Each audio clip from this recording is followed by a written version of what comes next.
మీకు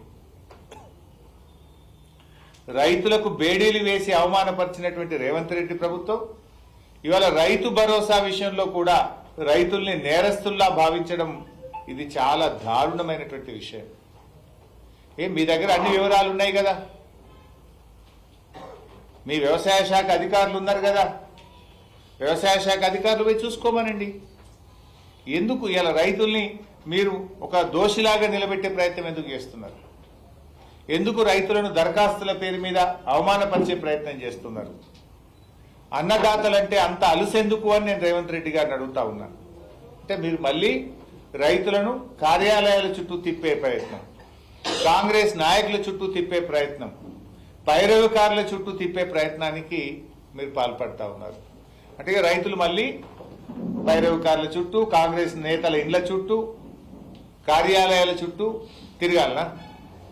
కేసీఆర్ గారు ఉండగా కడుపులో సల్లగదలకుండా, ఏ దరఖాస్తు లేకుండా, రైతు ఇంట్లో నుంచి కాలు బయట పెట్టకుండా, వానకాలం వచ్చిందన్నా, యాసంగి పంట వచ్చిందన్నా టింగు టింగున ఫోన్లు మోగినాయి, బ్యాంక్ అకౌంట్లలో డబ్బులు పడ్డాయి. కానీ రేవంత్ రెడ్డి ఏం చేస్తుండు? దరఖాస్తులు పెట్టుండి, కార్యాలయాల చుట్టూ తిరగండి, కాంగ్రెస్ నాయకుల ఇండ్ల చుట్టూ తిరగండి, పైరవకారుల చుట్టూ తిరగండి. ఇదేనా రైతులకు మీ పట్ల మీకుండే ప్రేమ? ఇది చాలా దుర్మార్గమైనటువంటి విషయం. అందుకే బీఆర్ఎస్ పార్టీ కేసీఆర్ ప్రభుత్వం గతంలో ఇచ్చిన విధంగా రైతులందరికీ రైతు భరోసా ఇవ్వాలని చెప్పి డిమాండ్ చేస్తుంది. ఆ రోజు ఎన్నికల సమయంలో మీరేం చెప్పారు? ఇప్పుడైతే 10,000, మేమొస్తే 15,000 అన్నారు. మేనిఫెస్టోలో పెట్టారు, వరంగల్ రైతు డిక్లరేషన్లో చెప్పారు. చెప్పిన విధంగా ఈ వానకాలం పైసలు, యాసంగి పైసలు కలిపి ఎకరానికి 15,000 రూపాయలు ఇవ్వాలని చెప్పి మేము బీఆర్ఎస్ పార్టీ పక్షాన్ని డిమాండ్ చేస్తా ఉన్నాం. ముఖ్యంగా కొన్ని వార్తలు వస్తూ ఉన్నాయి, ప్రభుత్వమే లీకులు ఇస్తుంది, 10 ఎకరాలకు ఇస్తాం, ఒక పంటకే ఇస్తాం, సాగు చేసే భూమికే ఇస్తాం అని లీకులు ఇస్తున్నారు. ఇవాళ ముఖ్యంగా మనం సంగారెడ్డి జిల్లాలో ఉన్నాం. ఈ జిల్లాలో మెజార్టీగా పండే పంట పత్తి పంట. మా జైరాబాద్లో పండ్ల తోటలు ఉంటాయి, చెరుకు తోటలు ఉంటాయి, పత్తి ఉంటుంది. నారాయణఖేడ్ అయినా, సంగారెడ్డి అయినా. ఇప్పుడు రేవంత్ రెడ్డి గారు ఏమంటున్నారంటే, ఆ ప్రభుత్వం చెప్తున్నటువంటి లీకులు ఎట్లా ఉన్నాయంటే, పత్తి సాగు చేసే రైతులకు ఒక్కసారి డబ్బులు ఇస్తారట. పత్తి అనేది 7 నెలల పంట, 8 నెలల పంట. అంటే 7 నెలల పంటకు, 8 నెలల పంటకు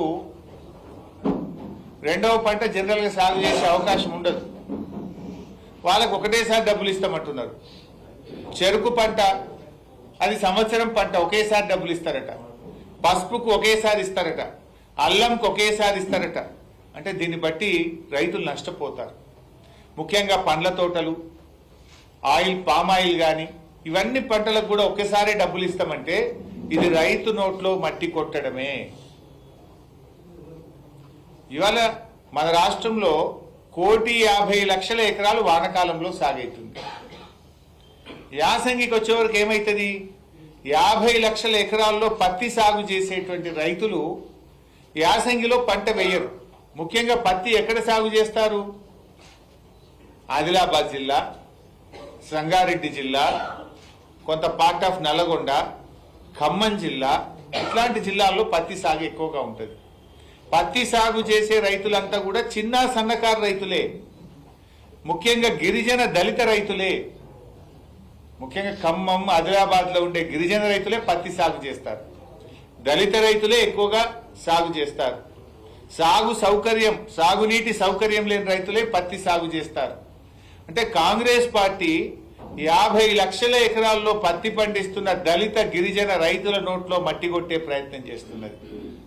నువ్వు పత్తి సాగు చేసినావు కదా, నీకు ఒక్క వానకాలమే ఇస్తాం, ఇక యాసంగికి నీకు ఎగబెడతా అని చెప్పదలుచుకున్నది కాంగ్రెస్ పార్టీ. అదేవిధంగా చెరుకుకు పెట్టుబడి ఎక్కువ, పసుపుకు పెట్టుబడి ఎక్కువ, పండ్ల తోటలకు పెట్టుబడి ఎక్కువ. మరి వాళ్ళకు కూడా ఒకసారి ఇస్తా అంటే ఎట్లా? చెరుకుకు నార్మల్గా ఇతర పంటల కంటే పెట్టుబడి 2 అంతలు ఉంటుంది. ఇవాళ 1,00,000 ఎకరాల్లో చెరుకు పంట పండుతుంది మన రాష్ట్రంలో. 1,00,000 ఎకరాల్లో పసుపు పంట పండుతుంది మన రాష్ట్రంలో. 10 లక్షల ఎకరాల్లో మామిడి తోటలు, ఆయిల్ పామ్ తోటలు, ఇతర పండ్ల తోటలు, ఒక 10 లక్షల ఎకరాల్లో వివిధ రకాల తోటలు ఉంటాయి.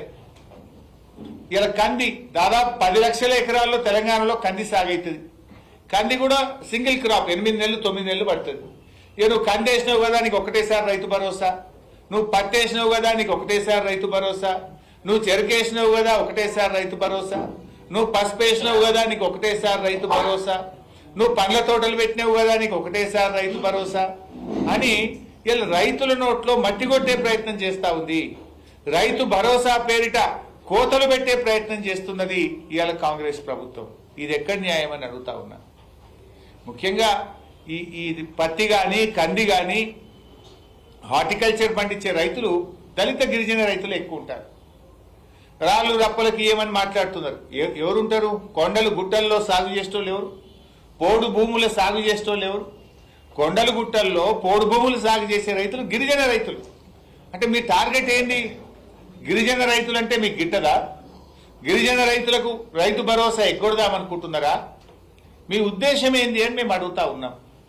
అన్నీ ఆలోచించిన కేసీఆర్ గారు రైతుల ఆత్మగౌరవాన్ని కాపాడాలి, రైతులు పెట్టేవాళ్ళు కానీ అడుక్కునే వాళ్ళు కాదు అన్నది కేసీఆర్ సిద్ధాంతం. రైతులు దేశానికి అన్నం పెట్టేవాళ్ళు, అందరికీ కడుపు నిండి అన్నం పెట్టి ప్రజల్ని బతికించేవాడు రైతు. అందరికీ పెట్టే రైతును ఇలా కేసీఆర్ ఆత్మగౌరవం పెంచి రైతు యొక్క విలువను, రైతు గౌరవాన్ని కేసీఆర్ పెంచే ప్రయత్నం చేసిండు. కానీ కాంగ్రెస్ పార్టీ ఏం చేస్తుంది? రైతును అడుక్కునేవాడిగా చిత్రీకరించే ప్రయత్నం చేస్తుంది. రైతులు దరఖాస్తులు పెట్టండి, కార్యాలయాల చుట్టూ తిరగండి, పైరేవు కార్ల చుట్టూ తిరగండి అనే విధంగా రైతుల ఉసురు పోసే ప్రయత్నం చేస్తుంది. అందరికీ అన్నం పెట్టే రైతును అడుక్కునేవాడిగా మార్చకండి. మీ దగ్గర అన్ని వివరాలు ఉన్నాయి, అన్ని పంటలకు ఇవ్వండి. ఇలా దీర్ఘకాలిక పంటలుంటాయి, వర్షాధారిత పంటలుంటాయి, వారికి అన్యాయం చేయొద్దు. ఇప్పటికే పత్తి రైతులు చాలా ఇబ్బందుల్లో ఉన్నారు. ఈసారి అకాల వర్షాల వల్ల పత్తి దిగుబడి తగ్గింది. పత్తి రైతులకు పెట్టుబడి ఎక్కువ, ఆదాయం తక్కువ, అవకాశాలు లేక వర్షాధారితంగా గిరిజన దళిత రైతులే ఎక్కువగా బీసీ రైతులే పత్తి పండిస్తారు.